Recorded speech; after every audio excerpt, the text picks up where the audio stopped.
할렐루야. 하나님의 은혜가 오늘도 주의 은혜 축복으로 가득하기를 소망합니다. 성도는 내가 누구인지를 분명하게 알아야 합니다. 그것도 하나님과의 관계 속에서. 성도는 하나님과의 관계 속에서 자기 정체성이 뚜렷한 인생이 성도의 삶입니다. 여러분이 누구라고 생각하십니까? 하나님과의 관계 속에서 내가 누구인가? 성경은 말합니다. 하나님의 형상대로 지음받은 최고의 걸작품이다. 믿습니까? 예, 우리는 하나님의 형상대로 지어진 최고의 하나님의 걸작품이에요. 뿐만 아니라 하나님의 동역자입니다. 저와 여러분이 하나님의 동역자예요. 오늘 저와 여러분이 그 사실을 알고 우리의 인생 속에서 최고의 하나님의 걸작품답게, 하나님의 동역자답게 그렇게 믿음의 삶을 승리로 살아갈 수 있는 은혜가 있기를 바랍니다. 그러니까 귀로만 듣던 때가 있었어요. 그러다 어느 날 갑자기 TV를 봤습니다. 굉장히 놀랬죠. 저희 시골에도 제가 성장할 때에 동네 딱 TV 하나 있었습니다. 저녁만 되면 동네 사람들이 다 그 집에 모였어요. 지금 생각해 보면 그 집 참 대단했어요. 그걸 다 오픈하고 늘 그 안방에 있는 TV를 동네 분들에게 다 보도록 배려한 것을 생각하면 참 대단하다. 지금 같으면 뭐 어림없는 얘기인데 그때는 그랬습니다. 바디메오가 보지 못했어요. 예수님을 만나서 어느 날 눈이 떴습니다. 그 감동은 아마 상상이 안 됐을 거예요. 그래서 바디메오는 그렇게 눈이 떠진 후에 주님을 따르는 제자가 됐습니다. 오늘 욥이 내가 주님에 대해서 듣기만 했는데 이제 내가 주님을 눈으로 보나이다라고 고백을 합니다. 여러분, 이 고백을 하는 욥의 인생은 놀라운 감동의 경험이 있었음이 분명합니다. 오늘 욥기 42장 1절에서 6절 말씀을 통해서 하나님께서 우리에게 고난 속에서 하시는 메시지가 뭔지를 들여다보려고 합니다. 욥기의 독특성을 우리가 먼저 살펴보면 욥기는 아주 독특한 몇 가지 특징이 있습니다. 그 중에 하나가 의인이 당하는 고난의 문제를 다루고 있다는 거예요. 일반적으로 성경에서는 의인은 형통합니다. 그렇죠? 의인은 고난을 당하지 않는다는 게 성경의 이 전통적인 그러한 틀입니다.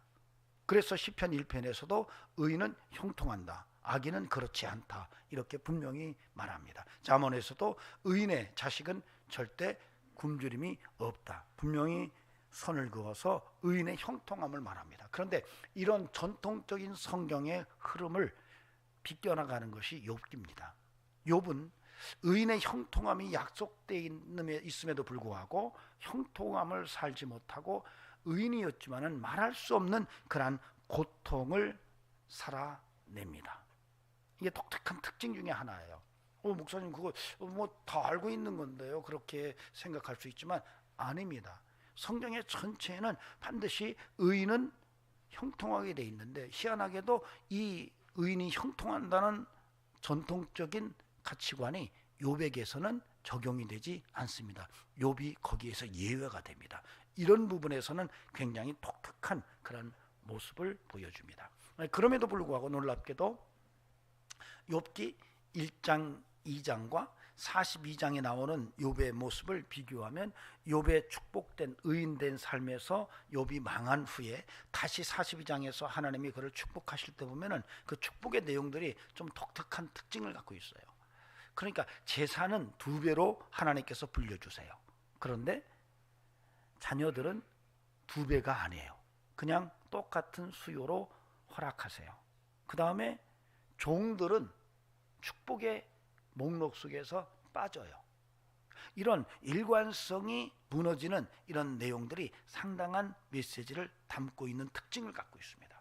그런 것들이 그냥 예사롭게 쓰여진 것이 아니라 뭔가 의미를 부여하기 위해서 굉장히 중요한 메시지를 담고 실려져 있다는 것입니다.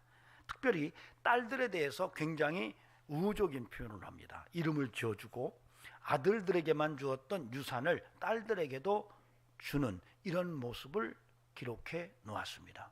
여러분, 100년 전만 해도요, 우리 한국 사회가 딸들을 낳으면 딸 낳은 것 때문에 죄인이었어요. 그래서 딸 낳은 죄인이다. 그래서 어떤 집의 식당에 칠공주집.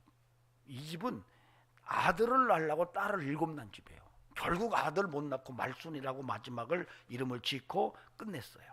끝순이, 말순이, 말자 이렇게 이름을 짓죠.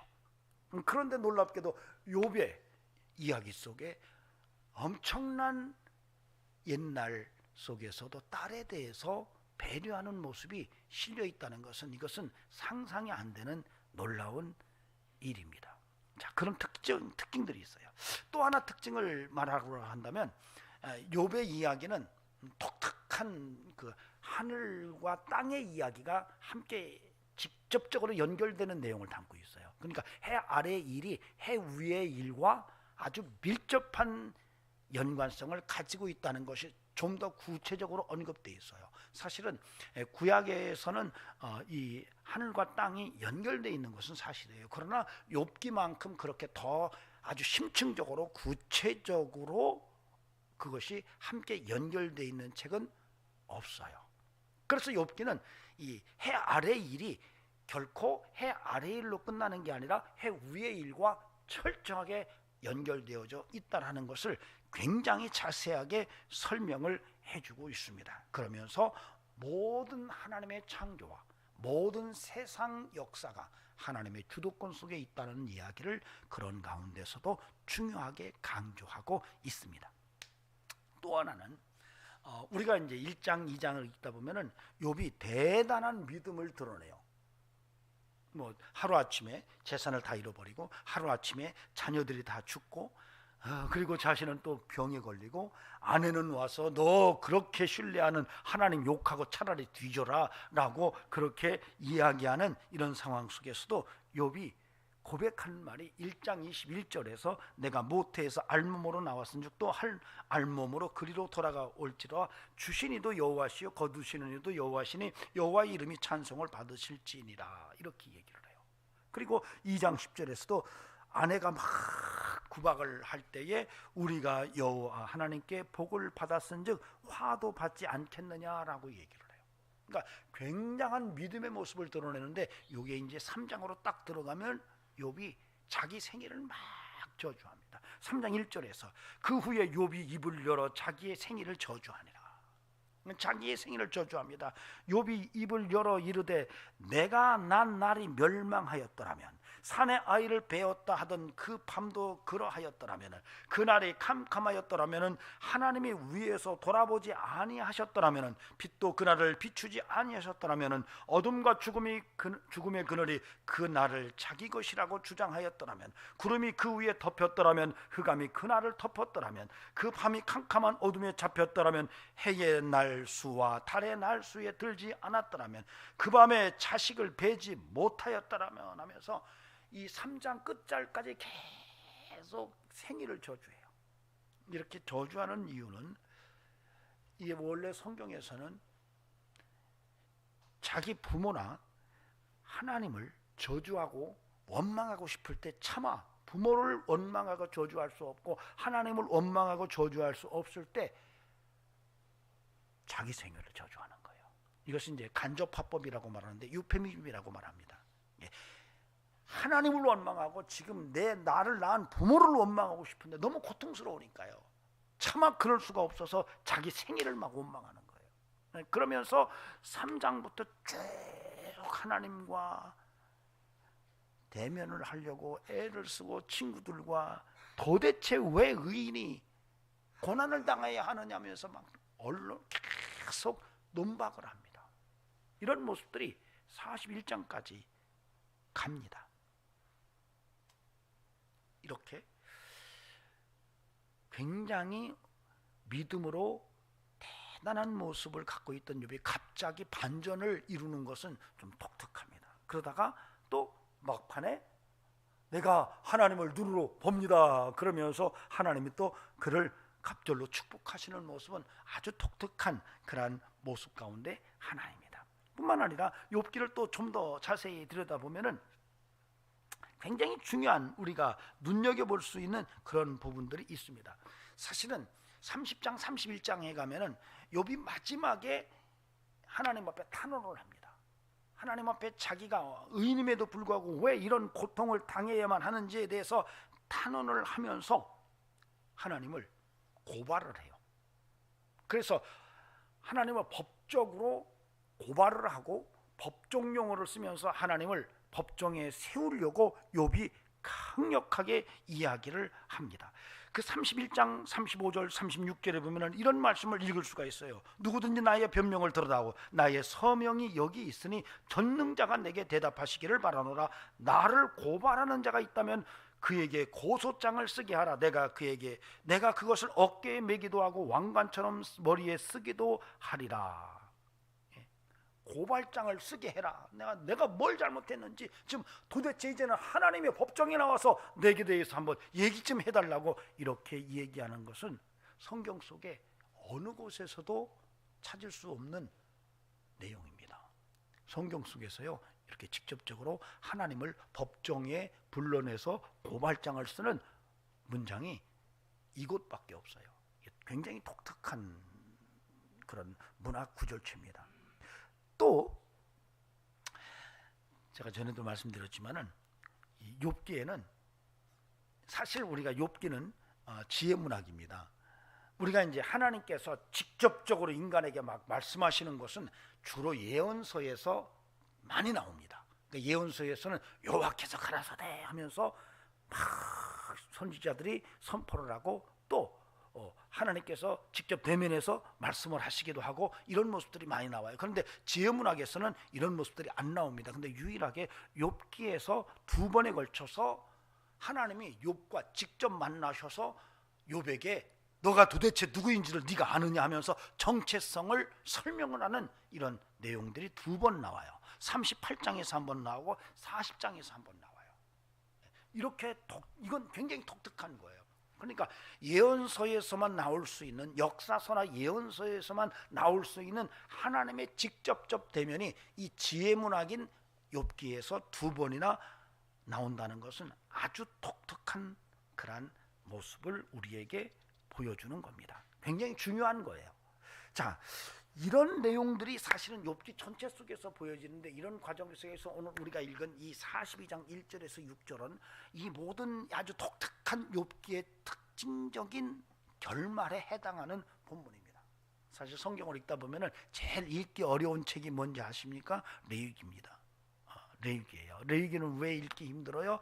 보니까 막 제사에 대한 이야기가 계속 나오는데 이게 막 끝도 없어요. 막 읽다 보면은 이게 그 얘기 같고 그 얘기가 이 얘기 같고 이 얘기가 저 얘기 같고 저 얘기가 그 얘기 같고 그 얘기가 요 얘기 같고 그래가지고 막 머리가 헷갈려서 이거 레위기 읽기가 보통이 어렵. 거기다 창세기까지는 출애기까지는 잘 넘어오는데 레위기에서 다 엎어집니다. 코박고 자요. 근데 레위기 못지않게 읽기 어려운 책이 욥기입니다. 그 내용이 그래요. 3장부터 41장의 내용들이 이 욥과 친구들과의 대화인데 내용이 뭔지도 모르겠고 스토리가 어떻게 꾸며져 있는지도 모르겠고 도대체 뭔 얘기를 하고 있는지를 모르겠어요. 1장, 2장과 42장은 그런 대로 읽으면 이것만 똑 떼어다 놓으면 내가 이해가 되겠는데 이 3장부터 41장까지는 도대체 오리무중 같아서 읽다가 굉장히 힘들어합니다. 그래도 고난의 대명사라고 생각하고 고난 속에 있는 자들이 욥기를 붙들고 씨름을 해요. 근데 오늘 그런 읽기 쉽지 않은 욥기를 정확하게 왜 욥기가 우리에게 주어졌는지를 오늘 이 욥기 42장 1절에서 6절을 통해서 우리가 한번 생각해 보려고 합니다. 하나님의 음성이 들려지기를 바랍니다. 하나님의 음성이 좀 들려졌으면 좋겠어요. 아멘. 욥기를 통해서 하나님께서 결론적으로 무슨 말씀을 하시려고 했는지에 대해서 우리가 정말 마음을 열고 들어서 내 마음에 팍 심어서 봄에 씨앗을 심듯이 팍 심어서 그 씨앗이 싹이 나고 자라서 열매가 되는 이런 역사가 우리 성도들의 삶 속에 나타날 수 있기를 바랍니다. 자, 욥은 고난의 대명사입니다.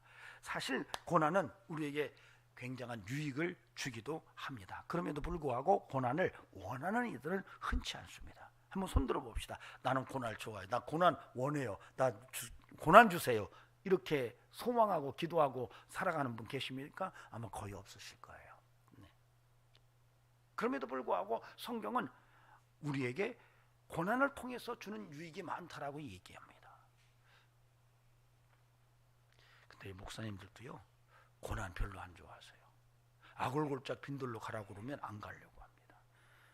찬송가는 불러요. 아골골짝 빈들에도 복음 들고 가오리다 하고 돌아서서 주여 시온의 대로를 주옵소서라고 기도를 해요. 여러분, 목사님들도 그래요.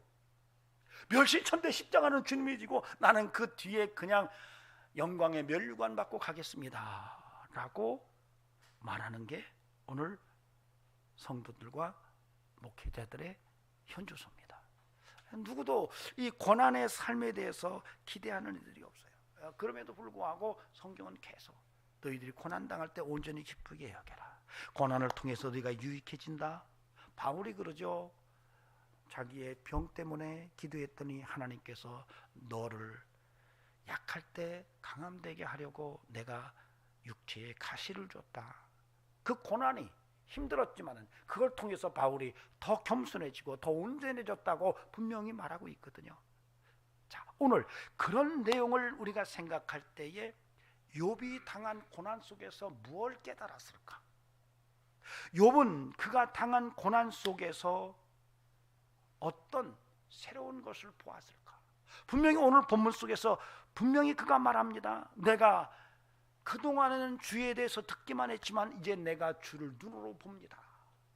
뭔가 엄청난 반전이 욥의 인생 속에 있었는데 도대체 욥은 그 엄청난 고난을 통과하면서 귀로만 듣던 주님에 대해서 다시 주를 눈으로 본다고 말했는데 그게 도대체 무엇일까라고 하는 것을 오늘 우리가 함께 들여다보기를 원합니다. 욥은 눈을 떴어요. 고난을 통해서. 고난을 통해서 눈을 뜬 욥의 이 새로움이 도대체 무언가? 이것이 결론인데 과연 욥을 통해서 하나님께서 우리에게 말씀하시고자 하는 이 중요한 결론의 메시지가 뭔가를 함께 오늘 생각해 보고 마음에 심을 수 있기를 바랍니다.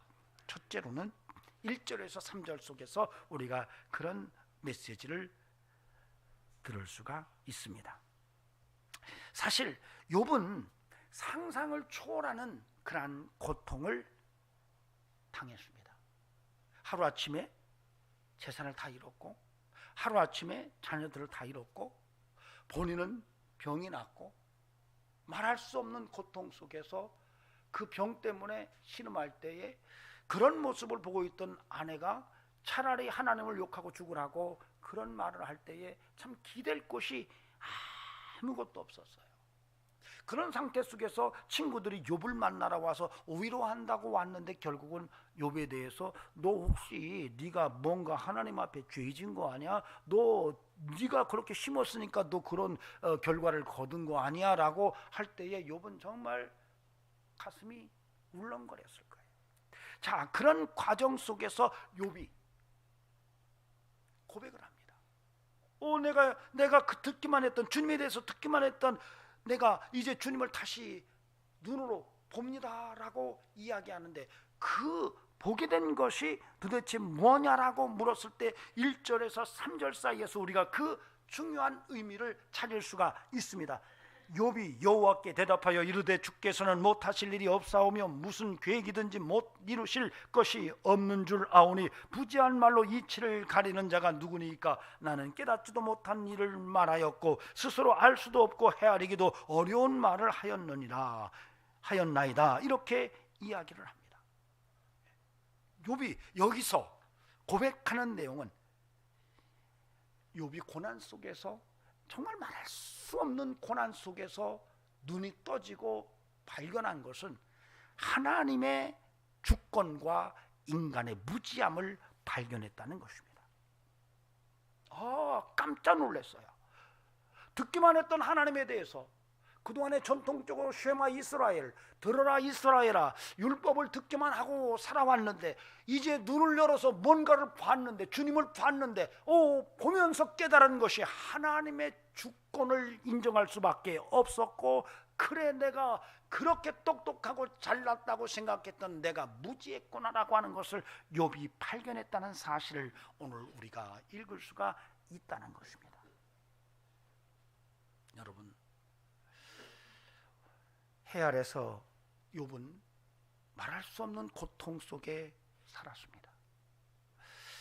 해 아래서 일어나는 일들은 감당할 수가 없었어요. 욥이 이 땅에 사는 동안에 풍성하고 의인이라고 얘기했지만은 하루아침에 재산을 다 잃고, 하루아침에 자녀를 잃고, 몸에 병을 낳고, 아내에게 버림받고, 친구에게 밀릴 때에 그는 견딜 수가 없었어요. 그래서 끊임없이 친구들과 도대체 의인의 고난이 왜 오는 것이냐, 그리고 급기야는 하나님을 법정으로 불러서 하나님이 이제는 내게 대답하셔야 된다고 따졌던 이 욥이 어느 날 갑자기 내가 이제 주를 보나이다라고 말을 하는 것에서 깨달은 것은, 아하, 모든 세상 역사와 하나님의 창조물을 하나님이 섭리하시는구나 라는 것을 발견했다는 거예요. 하나님의 섭리를 발견한 거예요. 여러분, 해 아래만 보면은 그래요. 욥은 어느 날 갑자기 해 위를 본 거예요. 만약에 욥이 처음부터 해 위를 봤더라면은 이 고난의 이유가 뭔지를 처음부터 알았을 거예요. 사실 욥의 고난은 해 위에서 일어난 일이었어요. 하나님과 사탄이 욥을 두고 믿음에 대해서 내기를 걸었어요. 사탄이 그럽니다. 욥이 의인이죠. 그가 의인인 까닭이 뭔지 아시죠? 그가 하나님께서 울타리로 겹겹이 그의 인생을 돌려 쌓아 주었기 때문에 그가 하나님을 경외하는 것이지, 만약에 그 울타리를 다 걷어내 보세요. 그러면 그도 여전히 다른 사람들처럼 하나님을 원망할 겁니다라고 참소했거든요. 그래서 하나님께서 그러면 네가 한번 해봐라. 그래서 사탄이 욥의 울타리를 하나씩 걷어낸 거예요. 재산의 울타리 걷어내고, 자녀의 울타리 걷어내고, 건강의 울타리 걷어내고, 생명만 건드리지 말라고 하는 하나님의 말씀에 따라 욥을 다 울타리를 걷어냈어요. 그런 과정 속에서 욥은 말할 수 없는 고통 속에서요, 정말 처참했어요. 설상가성이요, 엎친 데 덮친 격으로 이게 도대체 뭔가 답을 찾을 수가 없었던 거예요. 그런데 어느 날 해 위를 본 거예요. 해 위에 주님을 본 거예요. 주님만 본 것이 아니라 해 위에서 어떤 일이 벌어졌는지를 보고 난 후에 욥이 내가 그동안에 주를 귀로만 들었으나 이제 내가 눈으로 주를 보나이다 라고 고백을 하고 있는 것입니다. 거기서 그가 본 것은, 그래, 세상 모든 창조와 세상의 모든 역사는 하나님이 주도하시는 것이구나. 그래, 내가 똑똑하고 내가 잘난 것 같지만은 내가 정말 무지했구나 라고 하는 것을 깨닫게 되었다는 사실을 오늘 우리는 오늘 이 42장 1절에서 3절 속에서 찾을 수가 있습니다. 사실 욥은 40장 1절부터 4절 속에서 하나님 앞에 이제는 내가 더 이상 하나님 앞에 얘기하지 않겠습니다라고 아주 단호하게 이야기를 합니다. 3절에 보면은 욥이 여호와께 대답하여 이르되 보소서, 나는 비쳐나오니 무엇이라 주께 대답하리까? 손으로 내 입을 가릴 뿐이로소이다. 내가 한 번 말하였사온즉 다시는 더 대답하지 아니하겠나이다 라고 얘기를 해요.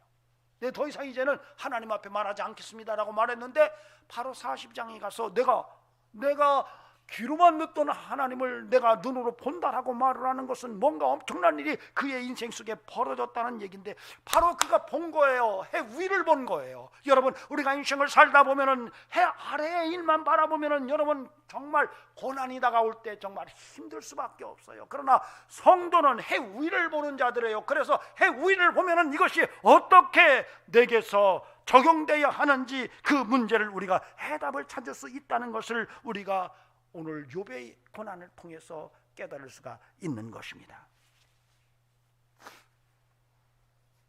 그래서요, 성도는요, 고난 당할 때 해 아래만 보면 길을 찾을 수가 없습니다. 고난 속에서 해 위를 보는 눈을 열어야 돼요. 아멘. 해 위를 보면 해 아래의 일들이 다 풀려요. 그 고난의 문제를 다 감당할 수가 있어요.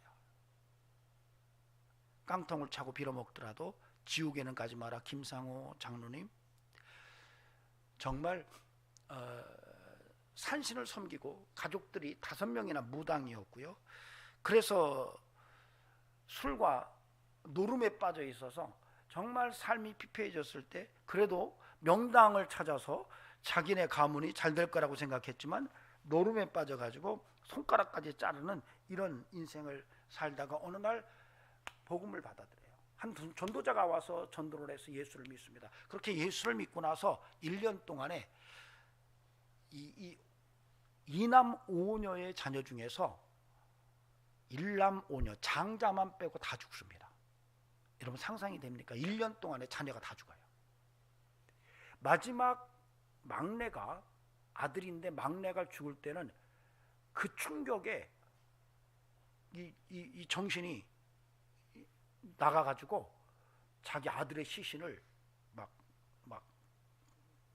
훼손을 하는 일까지 벌어져요.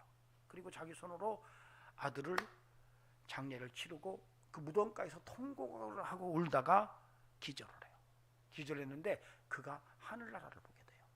해 위를 봐요. 해 위를 보고 나서 그의 인생이 100% 달라져요. 그리고 오직 예수, 오직 복음을 위해서 인생을 살아가요.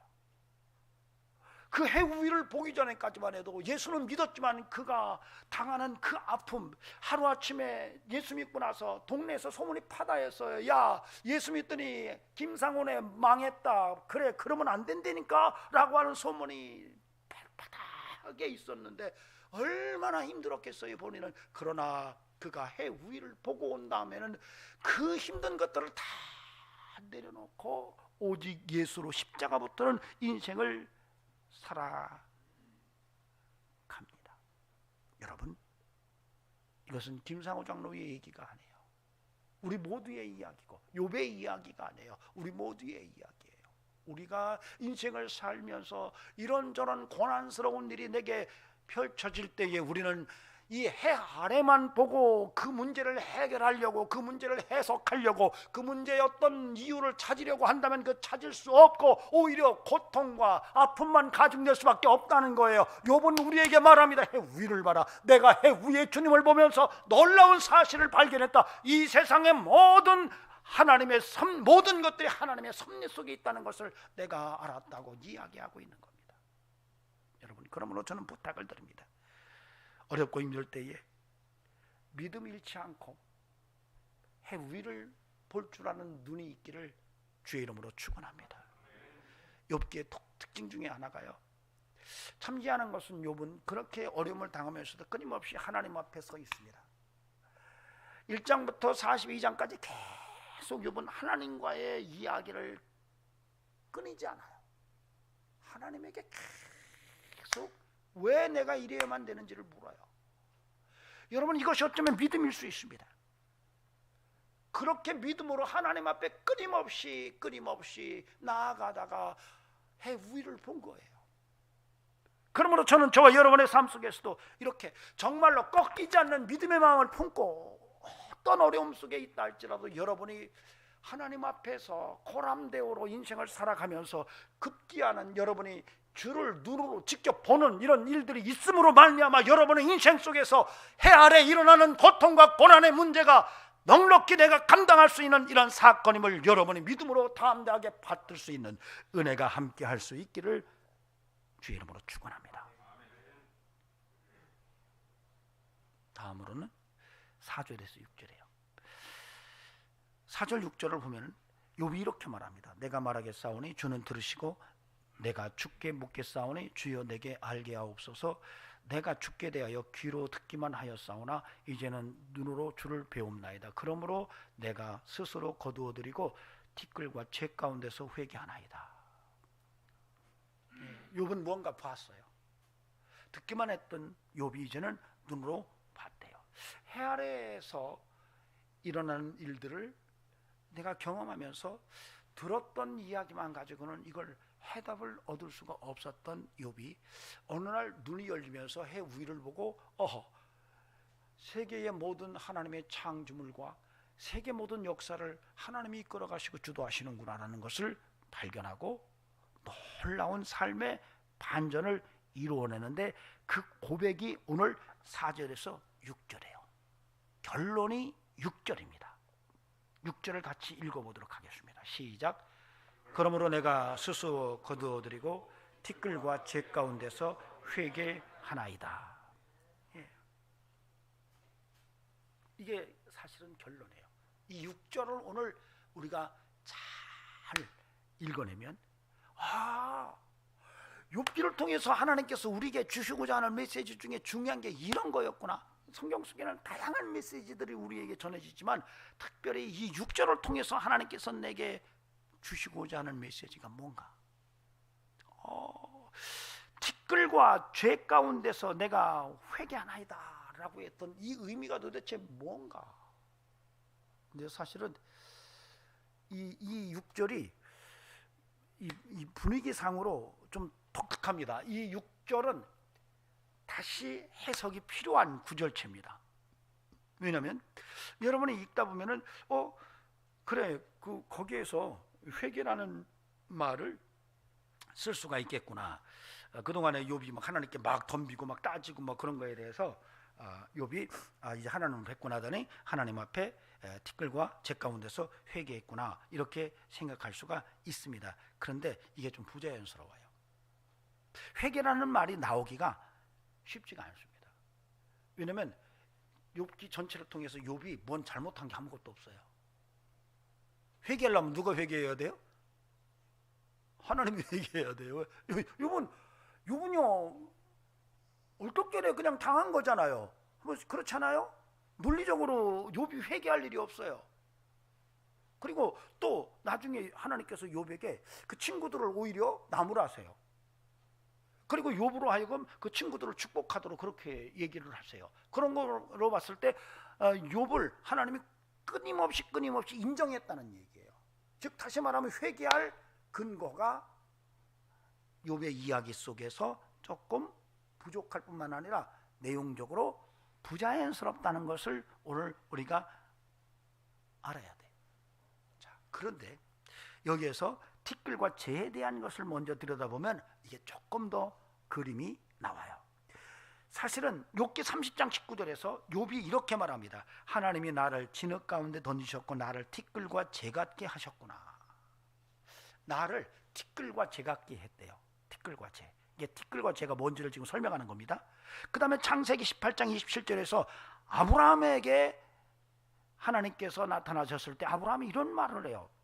아브라함이 대답하여 이르되 나는 티끌이나 재와 같사오니 감히 주께 아뢰나이다, 이렇게 얘기를 해요.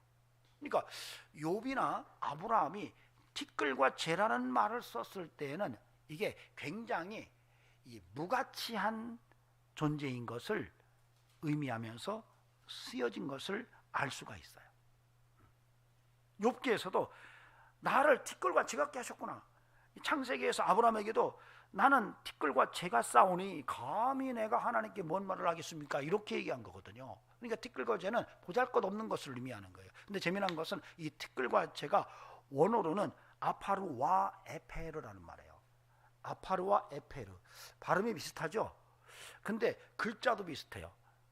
그러니까 아인과 알렙의 차이만 있지 글자가 똑같아요. 세 글자로 모양도 비슷하고 발음도 비슷해요. 이렇게 한 문장에서 관용구적으로 같은 이런 다른 것들이 같은 것처럼 뉘앙스를 붙여서 쓰이면 이것은 히브리 말놀이에 해당합니다. 이런 식으로 말놀이가 쓰여졌을 때는 그 의미가 굉장히 무게감을 가져요. 굉장히 강하다는 얘기, 이게 중요하다는 얘기입니다. 근데 여러분, 아파르라고 하는 말, 에페르라는 말, 그 중에 이 티끌이라는 아파르는 하나님께서 사람을 창조하실 때에 하나님께서 흙으로 창조하세요. 흙으로 창조하시는데 흙으로부터 나온 아파르로 창조했다고 나와요. 그냥 아다마가 아니에요. 아담은 아다마에서 나온 게 아니라 아다마의 아파르로부터 나왔다. 즉 흙의 먼지로부터 하나님께서 아담을 지었다라고 하는 거예요. 여기서 아파르라는 말을 쓰는 이유는 인간이 하나님 앞에서 미천하다라고 하는 얘기예요. 여러분 하나님 앞에 서면 먼지예요. 자, 옆 사람 붙들고 먼지 잘 계셨습니까? 예. 자, 그런데 여기에서 나오는 티끌과 재라는 이 관용구적인 아파르 웨 에페르라는 말이 한 번도 회개와 연결되어서 쓴 적이 없어요.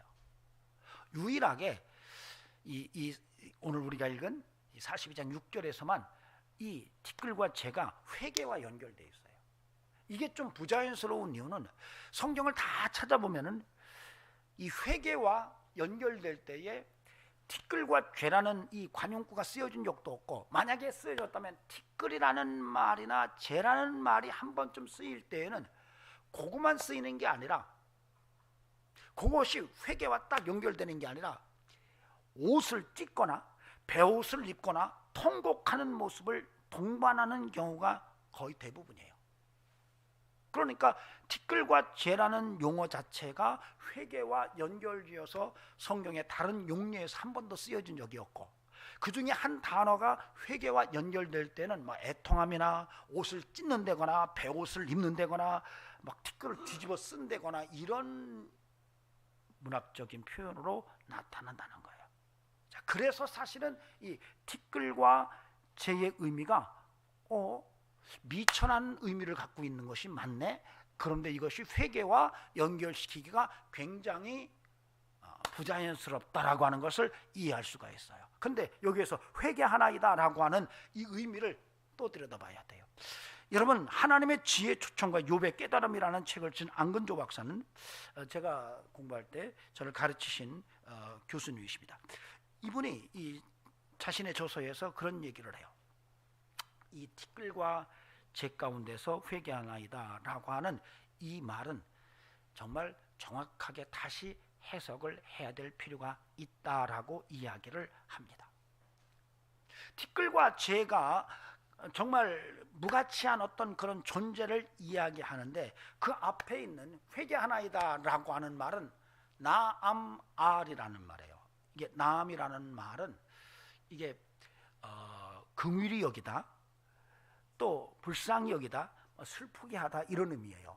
근데 이 단어가 그 다음에 전치사 알이 따라올 경우, 알은 전치사거든요. 전치사가 따라올 경우에는 이것이 사실은 생각을 달리하다라고 봐야 된다는 거예요. 생각을 달리하다, 인식을 달리하다, 이렇게 읽은 것이 맞다라고 보는 거예요. 그러니까 회개라고 해석하기가 굉장히 어려운 그런 용어로 이 본문이 쓰여졌다라는 얘기예요. 그 구체적인 얘기를 이 예레미야서에서 그 교수님이 설명을 합니다. 예레미야서 18장 8절과 10절에서 하나님께서 분명히 나암알이라고 하는 이 용어를 쓰시는데, 그 뜻이 뭐냐면 뜻을 들이키겠다라고 하는 의미라는 거예요. 그러니까 오늘 티끌과 재 가운데서 회개하나이다라고 하는 이 문장은 다른 성경의 용례라든가 문법적인 근거를 가지고 따져보면 이것은 회개하다라고 설명하기가 어렵고, 오히려 생각을 달리하겠나이다라고, 뜻을 돌이키겠나이다라고 하는 의미로 해석하는 것이 더 정확하다라고 그렇게 얘기를 합니다. 뭔 얘기인지 이해가 되십니까? 예.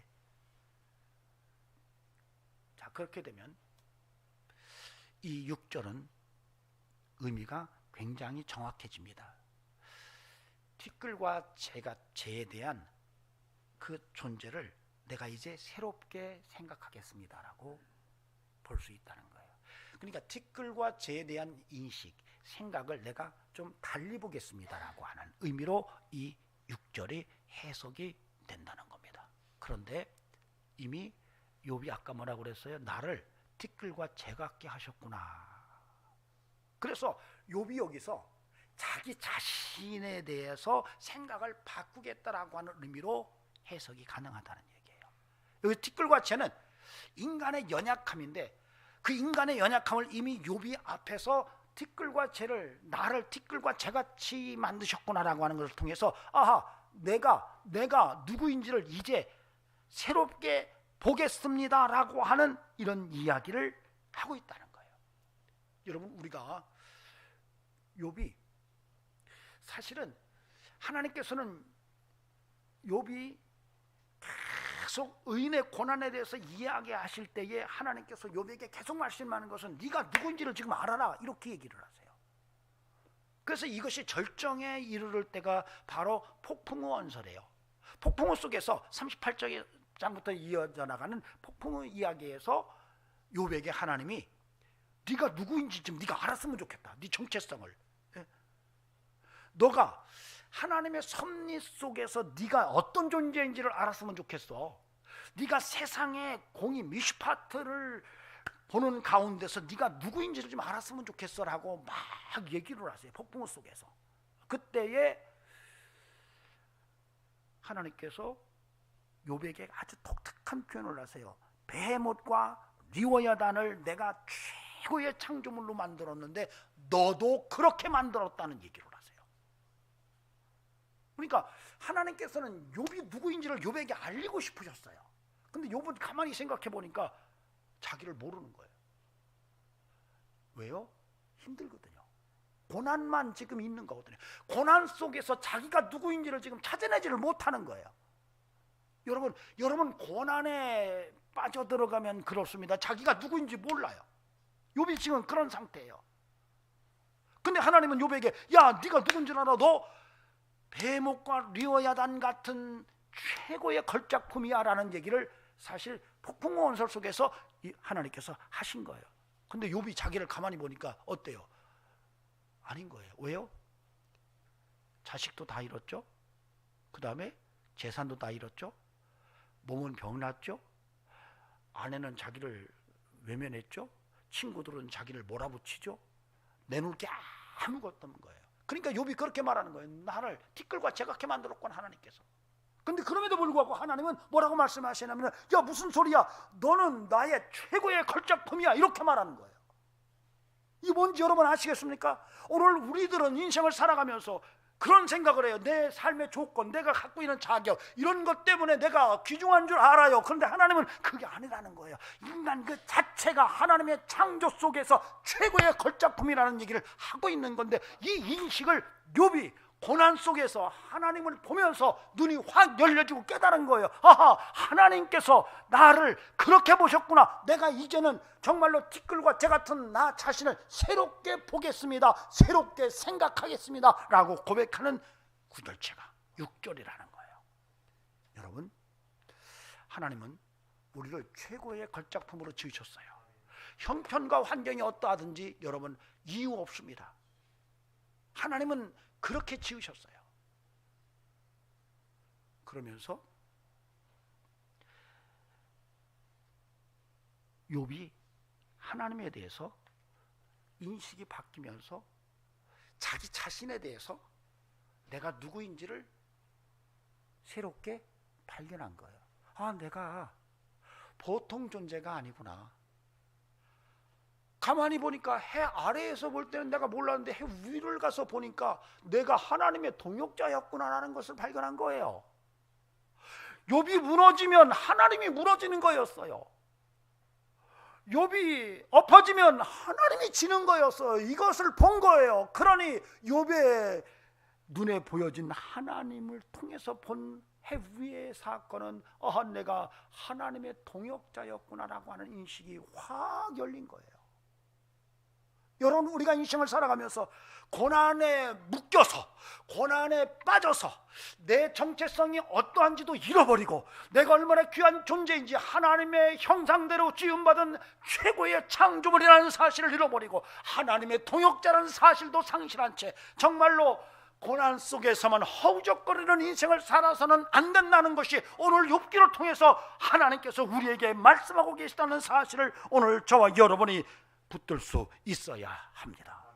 여러분, 하나님 여러분을 최고의 걸작품으로 만드셨어요. 그리고 하나님이 여러분을 하나님의 동역자로 부르셨어요. 여러분, 예수 그리스도 안에서 우리에게 그런 은혜가 임했습니다. 우리는 예수 그리스도 안에서 알게 됐어요. 예수님 때문에 발견했어요. 예수님 때문에 눈이 떴어요. 마치 바울이 다메섹 도상에서 눈에서 비늘 같은 것이 떨어지면서 새로운 인생이 열린 것처럼 우리도 예수님을 만나면서 인생이 달라졌어요. 눈이 열려졌어요. 보는 시각이 바뀌었어요. 아하, 그래, 정말로 내가 하나님의 창조물 중에 최고의 걸작품이구나 라고 하는 사실을 깨달았을 뿐만 아니라 내가 예수 그리스도 안에서 정말로 하나님의 통역자라는 사실을 발견한 거예요. 여러분, 이 영성이 오늘 욥기를 통해서 읽어져야 됩니다. 여러분, 욥이 그것을 깨닫고 난 다음에 하나님께서 욥을 축복하세요. 그런데 참 독특한 것은 재산들은 2배로 다 늘려주세요. 그런데 딸들과 종들, 종의 이름은 종들조차도 없어요. 딸들의 이름을 지어주고 아름다움을 이야기하고 딸들에게 아들과 똑같은 유산을 나눠줘요. 여러분, 이것은 굉장히 중요한 상징적인 의미를 우리에게 제공합니다. 바로 인간의 소중함, 즉 다시 말하면 하나님의 창조의 만물 가운데 인간이 최고의 창조물이라는 것을 깨닫는 순간에 인간의 고귀함을 아는 거예요. 욥은 그런 하나님의 세계를 본 다음부터 사회적 약자에 대해서 굉장한 관심을 갖습니다. 이전에도 욥은 가난한 사람, 정말로 고아와 과부를 위해서 굉장히 많이 돌봐주고 사랑을 베풀었지만은 고난 속에서 눈이 열려진 욥의 모습은 그와는 차원이 다른, 듣기만 하던 믿음에 열려서 이제 눈으로 보는 믿음으로 한 단계 업그레이드된 모습이라는 것을 우리에게 보여주고 있습니다. 근데 이것이 예수님에게서 보여요. 예수님은 사역하시는 내내 사회적 약자의 주변에서 계셨어요. 예수님 주변에는 사회에서 버림받고 병들고 가난하고 찢긴 영혼들이 끊임없이 예수님을 찾아왔어요. 그 예수님은 끊임없이 그들을 끌어안고 사시다가 십자가에서 그들을 위해서 죽으셨어요. 이 진리를 욥을 통해서 지금 하나님께서 보여주고 계신 거예요. 그러므로 저와 여러분이 예수 그리스도 안에서 다시 한번 우리의 눈이 떠졌다고 한다면 우리의 인생도 그와 같이 예수화되는 삶의 모습을 가져야 되지 않겠는가 하는 거예요. 여러분, 내가 얼마나 귀한 존재인지 안다면 다른 사람도 얼마나 귀한 존재인지 알아야 돼요. 주님 뭐라고 말씀하세요? 누구에게 대하든 주께 하듯하라.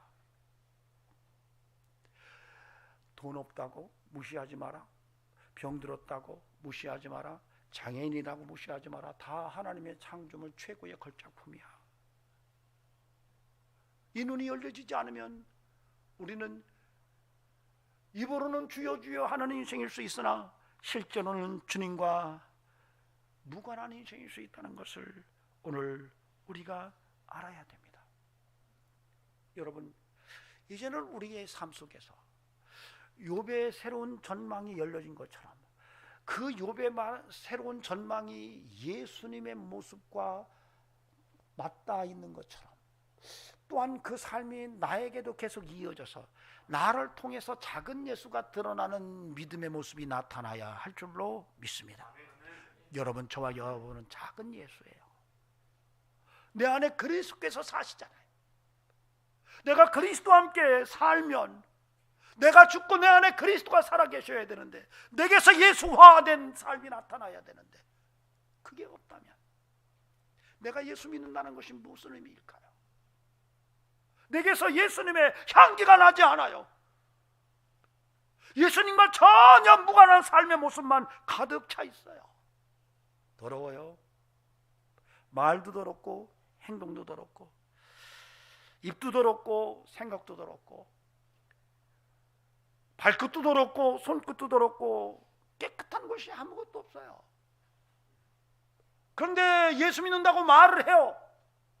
예수님 냄새 안 나요. 그런데 예수 믿는데요. 여러분, 오늘 우리는 고난 속에서 새로운 영적 세계의 전망을 열어간 욥의 모습을 통해 우리의 신앙생활을 다시 한번 점검하고 그래 내가 예수님처럼 살아야지라고 하는 이런 뜨거운 열망을 마음속에 심을 수 있기를 주의 이름으로 간절히 부탁을 드립니다. 가끔가다 술 취한 예수를 봐요. 교회 집사님인데 술에 잔뜩 쩔어가지고 돌아다니세요. 그분은 술 취한 예수예요. 쌍욕하는 예수도 많아요. 마약하는 예수도 보여요. 사기치는 예수도 보입니다. 돈독에 올라있는 예수도 보입니다. 입만 열면 거짓말하는 예수도 보입니다. 음란한 예수도 보입니다. 소시오패스, 자기 이기적인 삶을 살아가는 그런 예수도 보입니다. 병든 예수, 우울한 예수, 부둔한 예수 다 보여요. 여러분, 거기서 멈추면 안 되는 거예요. 여러분, 우리에게서 진정한 예수 그리스도가 나타나야 됩니다. 오늘 욥기를 통해서 하나님은 우리에게 말씀하십니다. 너희를 통해서 정말로 하나님의 창조의 은혜가 드러나야 되고 너희를 통해서 나의 통역자라고 하는 놀라운 메시지가 너희 마음속에 심겨져야 된다고 말합니다. 이 바로 예수의 모습이에요. 저와 여러분에게 이런 예수의 모습이 살아있기를 주의 이름으로 축원합니다. 용서하시는 예수님, 온유하고 겸손하신 예수님, 살리시는 예수님, 하나님 나라를 전하시는 예수님, 십자가를 지신 예수님, 부활하신 예수님, 최고의 걸작품으로 우리가 그런 삶을 살아내기를 주의 이름으로 축원합니다. 기도하시겠습니다. 존귀하신 하나님, 우리 인생을 통해서 새로운 영적 전망이 열려지기를 원합니다. 고난 속에서 욥의 눈이 열려졌던 것처럼 우리의 삶도 예수 안에서 열려지게 하시고 우리를 통해 예수화된 삶이 드러나게 하옵소서.